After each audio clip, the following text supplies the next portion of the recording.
नमस्कार। आज है तारीख 1 फरवरी और दिन रविवार। ये बीबीसी हिंदी का न्यूज पॉडकास्ट दिन भर पूरा दिन पूरी खबर है। मेरा नाम है मोहनलाल शर्मा और मेरा नाम है मानसी दास। Through VGF, Viability Gap Funding and capital support, one girls' hostel will be established. वित्त मंत्री निर्मला सीतारमण ने पेश किया अपना 9वां बजट। इनकम टैक्स में कोई राहत नहीं, महिलाओं पर होगा खास फोकस, हर जिले में बनेगा गर्ल्स हॉस्टल।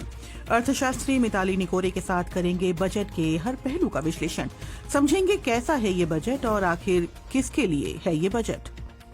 ये अगले 10 साल का विजन है, क्योंकि इसमें इंफ्रास्ट्रक्चर पे इतना स्ट्रॉन्ग फोकस है और इतना ज्यादा इन्वेस्टमेंट जा रहा है कि ये एक लॉन्ग टर्म रिटर्न्स वाला बजट है। जानेंगे कि बजट के बाद आखिरकार क्यों धड़ाम से गिरा शेयर बाजार। ऐसा क्या हुआ कि वित्त मंत्रालय को देना पड़ा स्पष्टीकरण।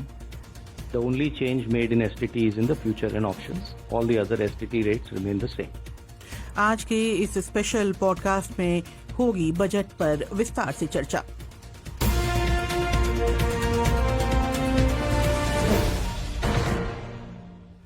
तो आज रविवार है और आप जानते हैं कि हम आज नहीं आते, लेकिन हम आज आए हैं क्योंकि बजट आया है। सामान्य तौर पर ऐसा होता नहीं है कि बजट का दिन संडे का दिन हो। खैर कोई बात नहीं। एक बात और कि आप सब लिसनर्स के लिए, क्योंकि आप सुबह से बजट सुन चुके हैं, देख चुके हैं और जानते हैं कि उनमें कौन सी घोषणाएं हुई। तो मानसी, इसके बाद तमाम चैनलों पर इसका विश्लेषण भी आप देख चुके हैं, यानी कि एनालिसिस सुन चुके हैं। तो सवाल ये है कि जब सब कुछ हो चुका है, जब सब कुछ आप जान चुके हैं, तो हम ऐसा क्या करने वाले हैं?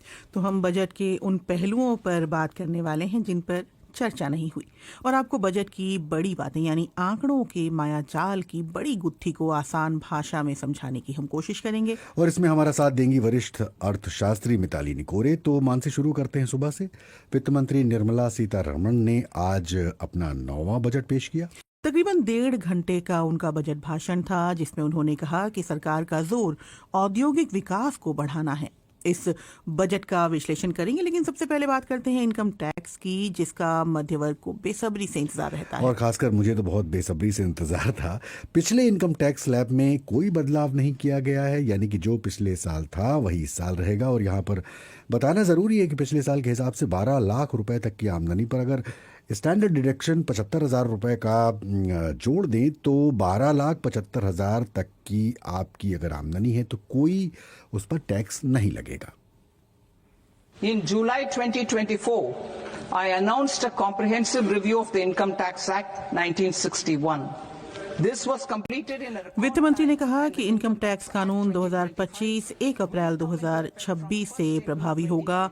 नियमों और फॉर्म्स को और आसान बनाया जाएगा। ITR 1 और ITR 2 दाखिल करने वाले लोग 31 जुलाई तक रिटर्न दाखिल करेंगे। वहीं गैर ऑडिट व्यापार मामलों और ट्रस्ट को 31 अगस्त तक का समय दिया जाएगा। तो ये तो बात हुई टैक्स की, जिसमें कि टैक्स स्लैब में कोई बदलाव नहीं हुआ। बात करते हैं पढ़ाई लिखाई की। तो एजुकेशन सेक्टर के लिए बजट में वित्त मंत्री ने कहा कि बड़े इंडस्ट्रियल लॉजिस्टिक्स कॉरिडोर के पास 5 बड़े यूनिवर्सिटी टाउनशिप बनाने में सरकार राज्यों की मदद करेगी। These planned academic zones will host multiple universities, colleges. वित्त मंत्री ने कहा इन योजनाबद्ध शिक्षा सेंटर्स में कई यूनिवर्सिटीज, कॉलेज और रिसर्च इंस्टीट्यूट्स, स्किल सेंटर और रिहायशी कैंपस होंगे।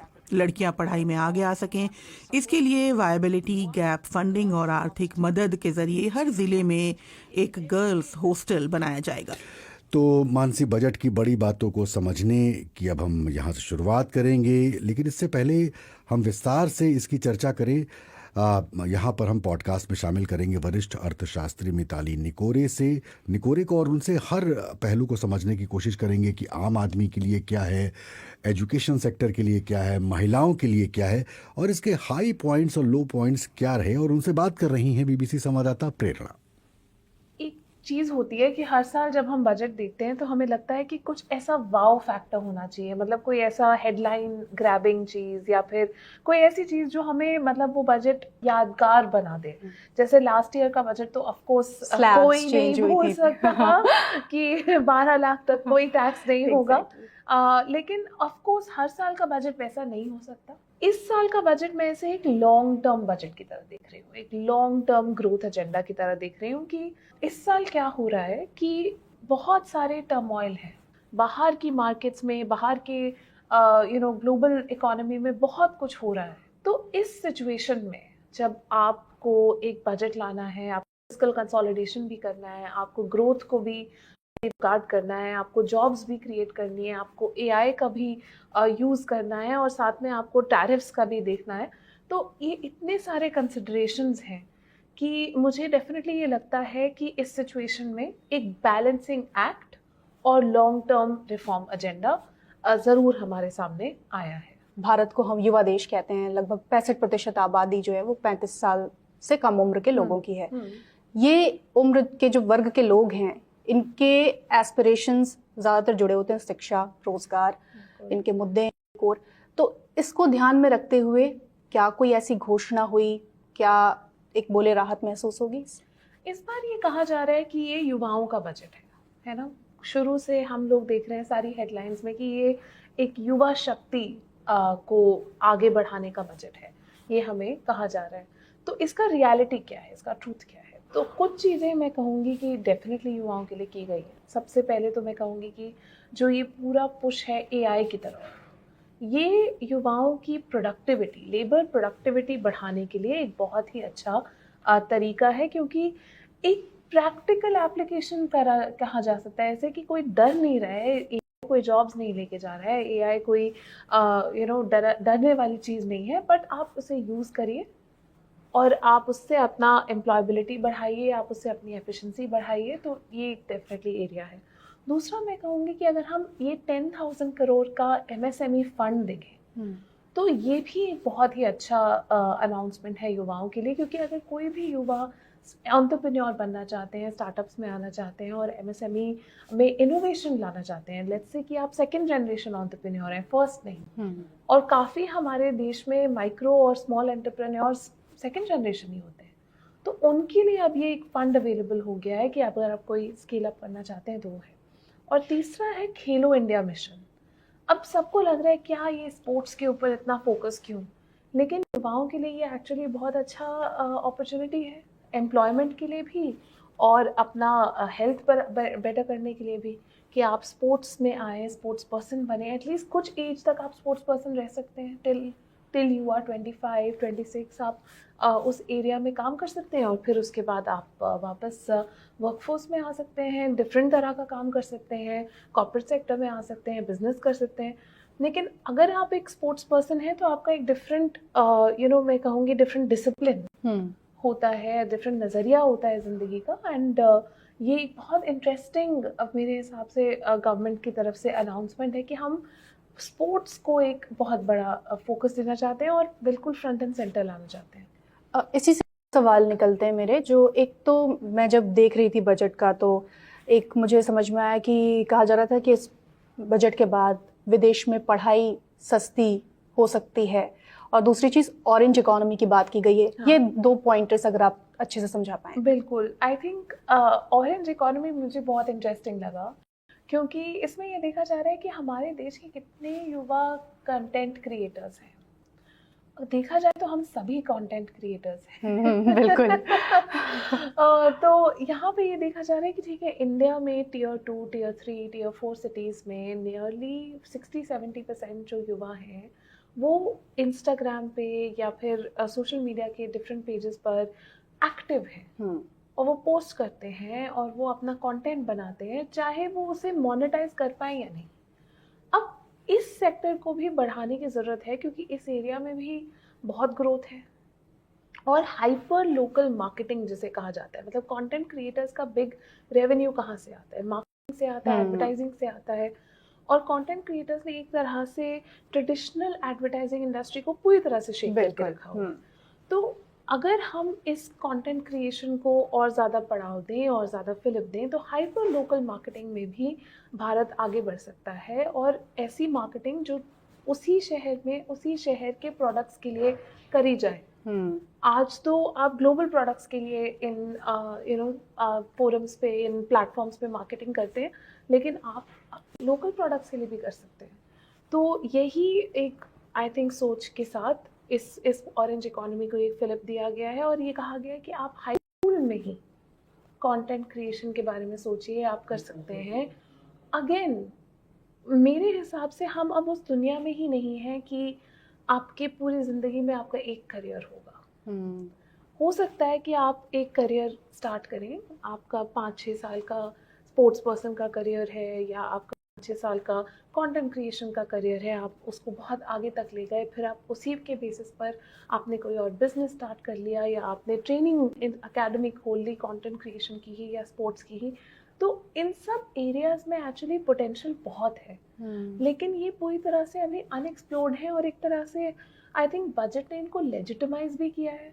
क्योंकि आप ये सोचिए कि पेरेंट्स जनरली अपने बच्चों को क्या कहते हैं, हमेशा ट्रेडिशनल, हाँ, और हमेशा ट्रेडिशनल ऑक्यूपेशंस की तरफ ही बोलते हैं। लेकिन फ्यूचर अब उन ट्रेडिशनल ऑक्यूपेशंस में शायद नहीं है और आर्टिफिशियल इंटेलिजेंस के आने के बाद शायद कॉर्पोरेट सेक्टर में भी एक शेकअप होगा। तो उन्हें नए ऑप्शंस की बहुत ज़रूरत है और अगर ये इंडस्ट्रीज अच्छा कर रही हैं तो व्हाई नॉट। और जो विदेश में पढ़ाई सस्ती की बात है, विदेश में पढ़ाई सस्ती की बात मुझे अभी इतनी क्लियर नहीं हुई है। अगर मैं बजट डॉक्यूमेंट्स देखूं तो मुझे फिर से देखना पड़ेगा, लेकिन जितना मैं समझी हूँ विदेश में ट्रैवल करना फॉर अ ट्रेनिंग कोर्स, उस पर जो टैक्सेशन लगता था उस पर एक राहत दी गई है। लेकिन विदेश में पढ़ाई करना मतलब अगर आप 2-3 साल के लिए जा रहे हैं तो वो आज भी काफ़ी एक्सपेंसिव है। और अब मतलब ये तो हम डिनाई नहीं कर सकते कि डॉलर जैसे जैसे स्ट्रॉन्ग होता जा रहा है तो इसकी कॉस्ट और भी बढ़ती जा रही है। तो मानसी, मिताली निकोरे के पास वापस लौटेंगे क्योंकि प्रेरणा के पास अभी भी कुछ सवाल बाकी हैं जो कि पूछे जाने बाकी हैं। वित्त मंत्री के बजट पेश करने के तुरंत बाद शेयर मार्केट में एक बड़ी गिरावट दर्ज की गई। जी बिल्कुल, सेंसेक्स ने एक समय 2000 अंकों तक का गोता लगा दिया था। जानकार कहते हैं कि ये प्रतिक्रिया शेयर मार्केट में फ्यूचर्स एंड ऑप्शंस पर सिक्योरिटी ट्रांजैक्शन टैक्स यानी STT बढ़ाने की घोषणा के कारण आई है। ये STT क्या है और इसका शेयर बाजार से क्या नाता है, ये बता रहे हैं BBC संवाददाता दिनेश उप्रेती। जितने भी हम शेयर बाजार में शेयरों को खरीदते हैं या फिर बेचते हैं उस पे एक टैक्स लगता है जिसको सिक्योरिटी ट्रांजैक्शन टैक्स बोला जाता है।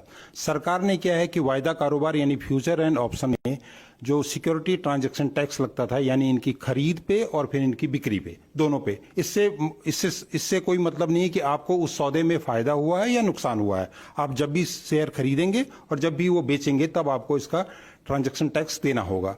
ये ट्रांजैक्शन टैक्स को सरकार ने 0.02% से बढ़ाकर 0.05% कर दिया है। दिखने में आंकड़ा बहुत छोटा लगता है, लेकिन अगर इसको देखें तो 0.02% से बढ़ाकर 0.05% यानी 2 गुने से ज्यादा 2.5 गुना कर दिया है सरकार ने। इससे बाजार का मूड बिगड़ गया और शेयर बाजार में गिरावट आई। तो ये थे दिनेश उप्रेती। लेकिन बजट पेश होने के बाद वित्त मंत्रालय के राजस्व विभाग के सेक्रेटरी अरविंद श्रीवास्तव ने इसे लेकर स्पष्टीकरण दिया। उन्होंने कहा इसे लेकर कुछ कंफ्यूजन है। The only change made in STT is in the future and options. All the other STT rates remain the same. STT में केवल फ्यूचर्स और ऑप्शंस में ही बदलाव किया गया है, बाकी दरों में बदलाव नहीं है। STT दरें बढ़ाने का मकसद ये है कि फ्यूचर्स और ऑप्शंस में होने वाले लेन देन की मात्रा को देखें। ये काफ़ी हद तक सट्टेबाजी के दायरे में आता है और छोटे और खुदरा निवेशकों को नुकसान होता है, इसलिए दरें बढ़ाई गई हैं। लेकिन इस बढ़ोतरी के बाद लेन देन की मात्रा को देखें तो STT की दरें मामूली ही रहेंगी और ये जो दर बढ़ाई गई है वो 0.2% से 0.5% तक है। डिफेंस सेक्टर की बात कर लें। रक्षा मामलों को देखें तो सरकार ने 2026-27 के लिए रक्षा खर्च बढ़ाया है। इस सेक्टर के लिए लगभग 2.25 लाख करोड़ से ज़्यादा रुपए का प्रावधान किया गया है, जबकि पिछले वित्त वर्ष में इसके लिए 7 लाख करोड़ यानी इसका प्रावधान 7 लाख करोड़ का था, यानी लगभग 15% तक का इस सेक्टर में इजाफा किया गया है। लेकिन प्रश्न ये कि क्या ये सफिशिएंट है, पर्याप्त है? BBC संवाददाता मोहम्मद शाहिद ने पूछा रक्षा विशेषज्ञ राहुल बेदी से।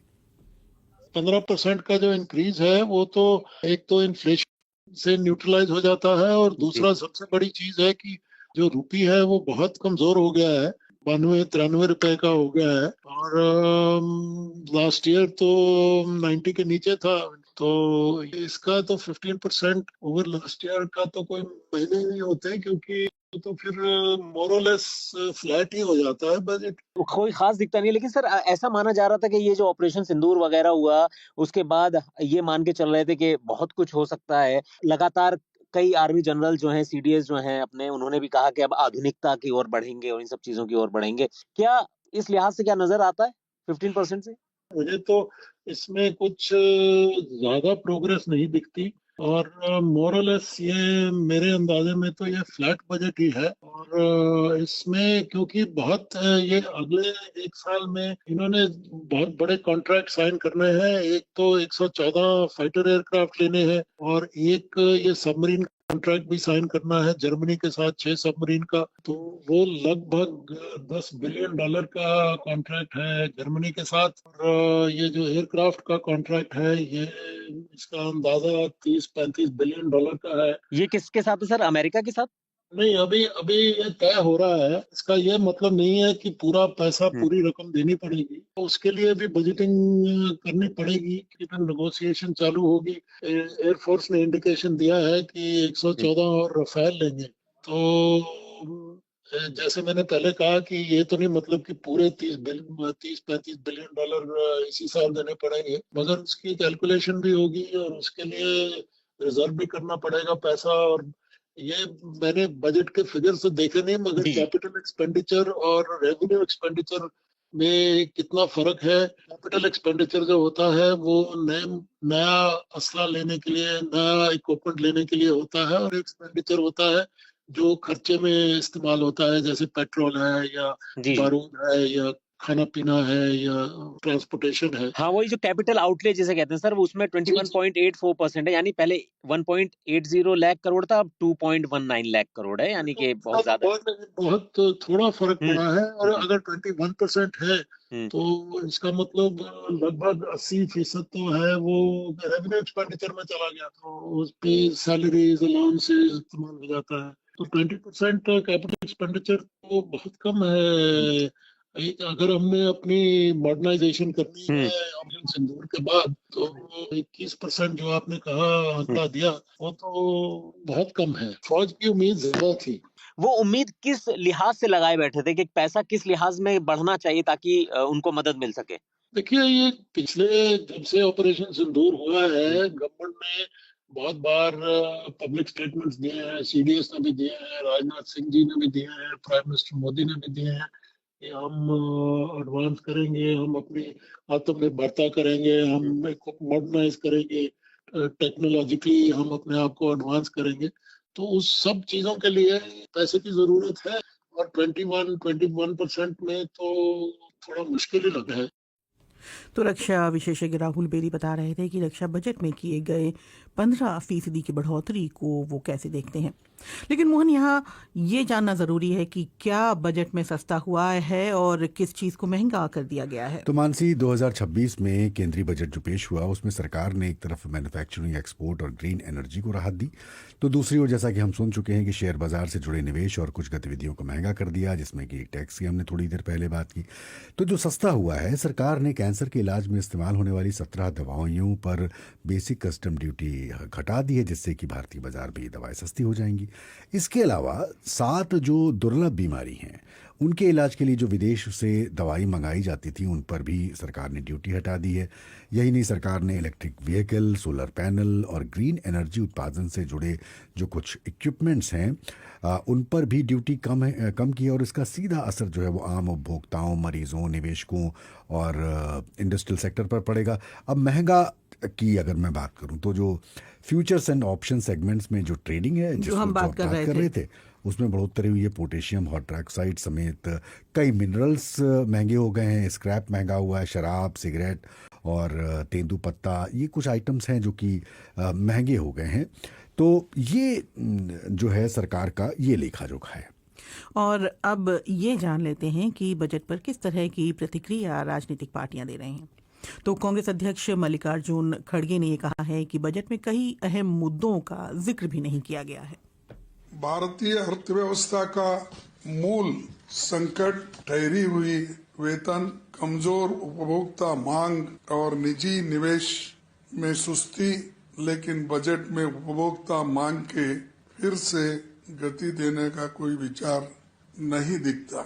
असमानता ब्रिटिश राज के दौर के स्तर को पार कर गई है, इनइक्वालिटी, लेकिन बजट में इसका जिक्र तक नहीं किया गया है।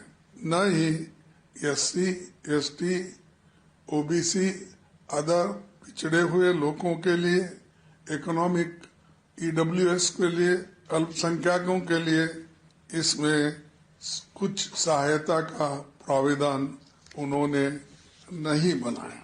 वित्त मंत्री ने एक बार भी स्कूलों का उल्लेख नहीं किया और सामाजिक सुरक्षा और कल्याण पर एक भी घोषणा नहीं हुई।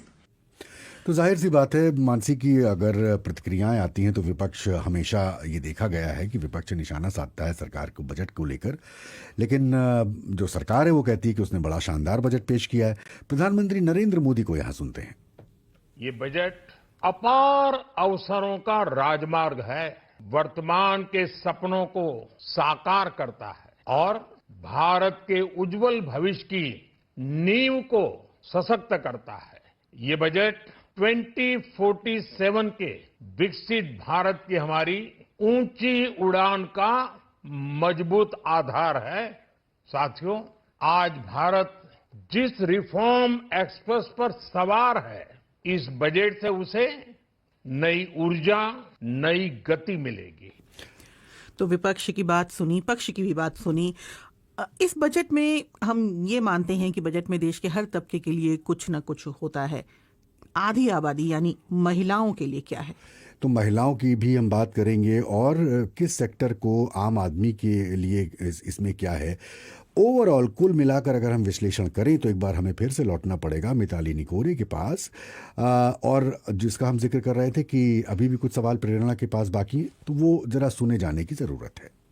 सबसे पहले तो जो गर्ल्स हॉस्टल की अनाउंसमेंट हुई, ये मुझे बहुत अच्छी लगी, क्योंकि हम बहुत साल से मिनिस्ट्री के साथ भी और अपने सारे क्लाइंट्स के साथ भी यही काम करते हैं निकोर एसोसिएट्स पर, और हम यही कहते हैं कि महिलाओं के लिए जब आपको लेबर फोर्स बढ़ाना है तो आपको 4-5 चीज़ें एनेबल करनी पड़ेंगी। सिर्फ जॉब मिलना काफ़ी नहीं है, वो है स्किलिंग, वो है केयर, मतलब ताकि अगर वो चाइल्ड केयर कर रही हैं या एल्डर केयर कर रही हैं तो कोई सर्विसेज हो उनके पास, वो है हाउसिंग, अगर वो अपनी सिटी से दूसरी सिटी जाएं या फिर अपने रूरल एरिया से सिटी में जा रही हैं अकेले स्पेशली, तो उनको घर नहीं मिलता है।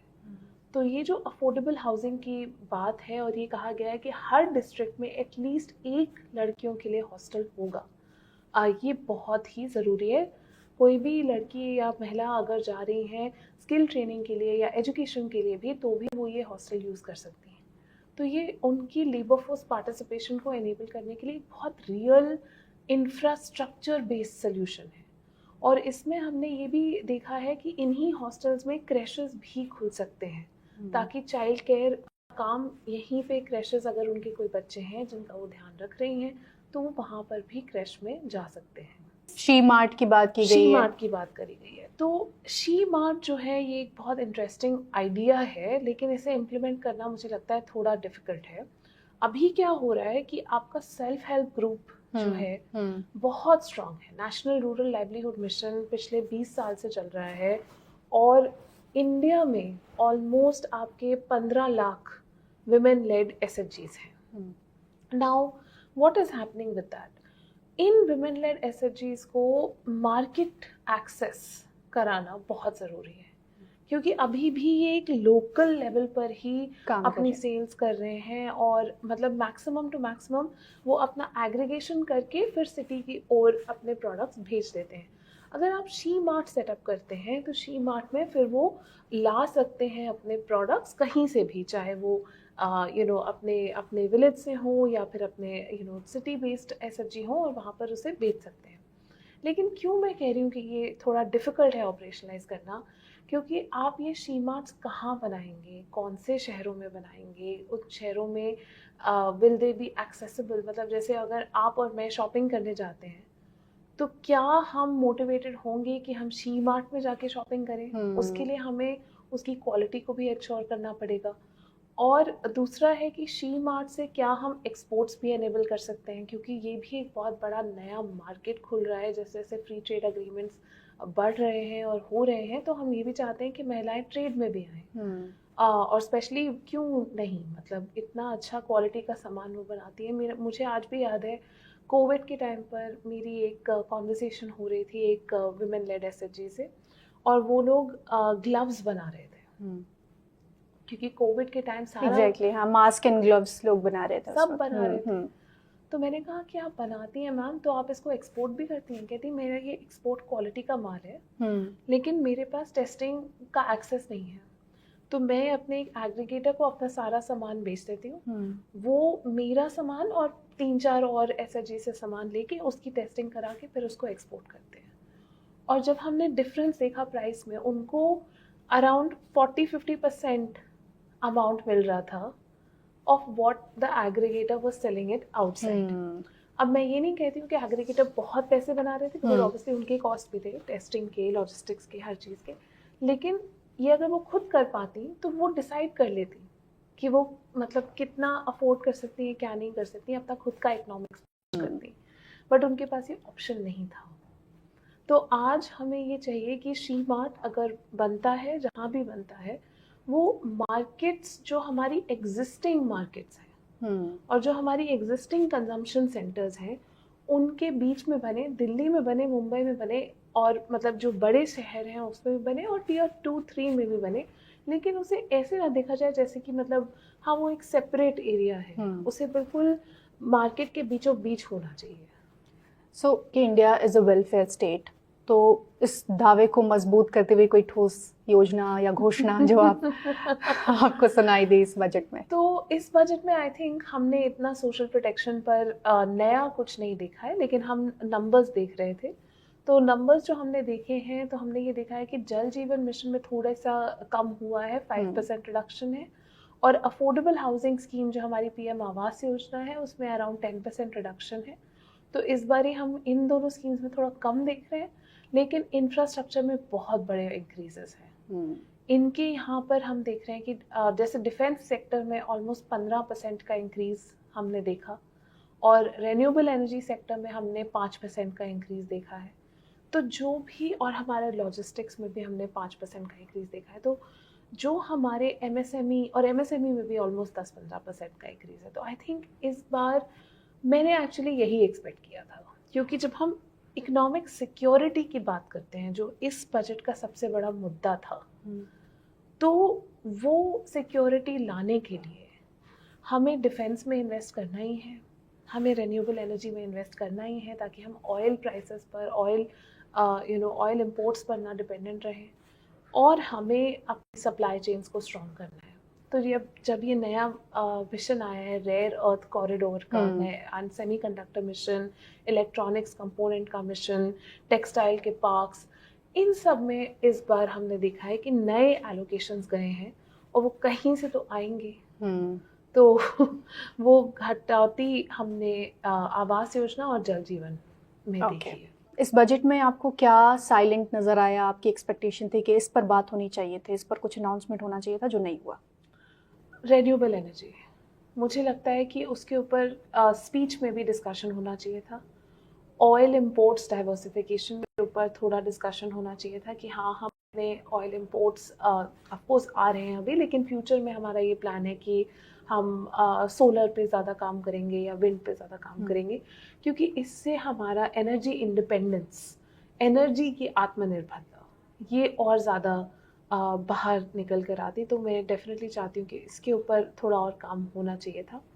दूसरा, सिटीज़ एज ग्रोथ हब्स का एक पूरा सेक्शन था हमारी बजट स्पीच में, सिटी इकोनॉमिक रीजन्स, लेकिन इसको ज़्यादा पूरी तरह से ट्रांजिट ओरिएंटेड डेवलपमेंट के साथ लिंक नहीं किया गया, क्योंकि अगर आप देखें लास्ट टाइम बजट स्पीच में ट्रांजिट ओरिएंटेड डेवलपमेंट को एक बहुत बड़ा फोकस बनाया गया था, और फिर उसके बाद उसके इम्प्लीमेंटेशन में क्या हुआ, कितनी सिटीज़ ने एक्चुअली ट्रांजिट ओरिएंटेड डेवलपमेंट पर काम किया, कहाँ हमने देखा कि जैसे मेट्रो स्टेशन, अगर ट्रांजिट ओरिएंटेड डेवलपमेंट का यही मतलब होता है, मेट्रो स्टेशन है वहीं पर आपके कुछ रेस्टोरेंट्स खुल जाएं, वहीं पर आपका एक मॉल हो कनेक्टेड हो, वहीं पर आपका कोई रेस्टोरेंट कनेक्टेड हो जाए, आपका कोई होटल कनेक्टेड हो जाए, वहीं पर आपका कोई सिनेमा हॉल, तो मतलब सब कुछ आपके उस मेट्रो स्टेशन के अराउंड बन जाए और वहाँ पर बस भी आए और मतलब मल्टी मॉडल वो एक ट्रांसपोर्ट हो, तो उस पर ज़्यादा डिस्कशन नहीं हुआ। और मेरे हिसाब से सिटी इकोनॉमिक रीजन्स को रियलाइज़ करने के लिए उसके बिना तो आप कर ही नहीं सकते, मतलब वो एक बहुत इम्पॉर्टेंट कंपोनेंट है सिटीज़ को एक्टिवेट करने का। म्यूनिसिपल बॉन्ड्स पर डिस्कशन हुआ, लेकिन अगेन म्यूनिसिपल बॉन्ड्स के लिए सेफगार्ड्स जो चाहिए हमें, म्यूनिसिपल बॉन्ड्स के लिए रिस्क अश्योरेंस जो चाहिए वो फाइनेंस सेक्टर से ही आएगी, तो थोड़ा उसके ऊपर भी मेरे हिसाब से डिस्कशन हो सकता था। लेकिन ये कुछ एरियाज हैं जहाँ पर मैं रियली और सुनना चाहती थी। आखिरी सवाल, ये बजट आप किसके लिए देखेंगी, किसके लिए है ये बजट? ये बजट मेरे हिसाब से सबके लिए है, पूरे देश के लिए है। शायद आज सबको समझ ना आए कि इस बजट में हमारे लिए अगले साल के लिए क्या है, लेकिन ये अगले 10 साल का विजन है, क्योंकि इसमें इंफ्रास्ट्रक्चर पे इतना स्ट्रॉन्ग फोकस है और इतना ज़्यादा इन्वेस्टमेंट जा रहा है कि ये एक लॉन्ग टर्म रिटर्न्स वाला बजट है। तो यहाँ पर हमें शुक्रिया कहना होगा मिताली निकोरे को, जो कि वरिष्ठ अर्थशास्त्री हैं, और साथ ही प्रेरणा को, जो कि उनसे सवाल पूछ रही थी। इससे पहले कि हम आपसे विदा लें, एक विशेष सूचना। हम माइक और कैमरा लेकर दिल्ली की सड़कों पर निकले और लोगों से एक सवाल पूछा, का फेवरेट प्लेयर कौन है? MS Dhoni, Virat Kohli, MS Dhoni, Virat Kohli, Sanju Samson, KL Rahul, Virat Kohli, Sachin, Sania Mirza, Dhoni, MS Dhoni, Virat Kohli, Shubman Gill, Sachin Tendulkar, Dhoni, MS Dhoni, Virender Vijender, boxing में मनोज कुमार। फीमेल बॉक्सर का नाम बता दीजिए। फीमेल बॉक्सर का एक बात साफ दिखी, 26 जवाबों में सिर्फ एक बार किसी महिला खिलाड़ी का नाम लिया गया, जबकि सच्चाई ये है कि खेल की दुनिया में महिलाएं किसी से पीछे नहीं हैं। इसी सच्चाई को सामने लाने और याद दिलाने के लिए बीबीसी हर साल पेश करता है आइसवाटी। आइसवाटी यानी Indian sports woman of the year. ये सिर्फ एक अवार्ड नहीं है, ये बीबीसी का एक स्पेशल इनिशिएटिव है जिसका मकसद है इंडियन स्पोर्ट्स वुमन को सेलिब्रेट करना, उनकी जर्नी को दुनिया के सामने रखना। PV सिंधु, कोनेरू हम्पी, मीराबाई चानू, मनु भाकर, ये सिर्फ नाम नहीं, ये अपने अपने स्पोर्ट्स के लेजेंड हैं और ये सब बीबीसी आइसवाटी के विनर भी रह चुके हैं। इस साल आइसवाटी का 6वां सीजन आ रहा है 16 फरवरी को, तो हाँ, इसे अपना इनवाइट समझिए। आप इस इवेंट को बीबीसी हिंदी, पंजाबी, गुजराती, मराठी, तमिल और तेलुगु के सोशल मीडिया पेजेस पे लाइव देख सकते हैं, क्योंकि आपकी रिकॉग्निशन और एप्रिसिएशन मायने रखती है। तो ये जानकारी आपने सुन ली, और साथ में ये भी बताना जरूरी है कि डेथ इन दुबई पॉडकास्ट आ चुका है। पहला एपिसोड आपके पास है, दूसरा एपिसोड यूट्यूब पर अब से कुछ देर बाद जारी होने वाला है, लेकिन पॉडकास्ट प्लेटफॉर्म पर यानी कि इन्वेस्टिगेशन एक गहरी पड़ताल में पहले और दूसरे 2 एपिसोड आपको मिल चुके हैं। उसके बाद के अगले 2 एपिसोड अगले शनिवार और रविवार को आएंगे। आज के इस विशेष दिन भर में इतना ही। आपसे अगली मुलाकात होगी कल यानी सोमवार को। तब तक खबरों के लिए जुड़े रहिए बीबीसी हिंदी की वेबसाइट से। आप फेसबुक, एक्स, इंस्टाग्राम और व्हाट्सएप पर भी हमसे जुड़ सकते हैं। आज स्टूडियो में इस पॉडकास्ट का तकनीकी पक्ष संभाल रहे थे अजीत सारथी, और आज के लिए मुझे यानी मोहनलाल शर्मा और मानसी दास को दें इजाजत। हमें सुनने का शुक्रिया। कल आपसे फिर से मुलाकात तय है। नमस्कार।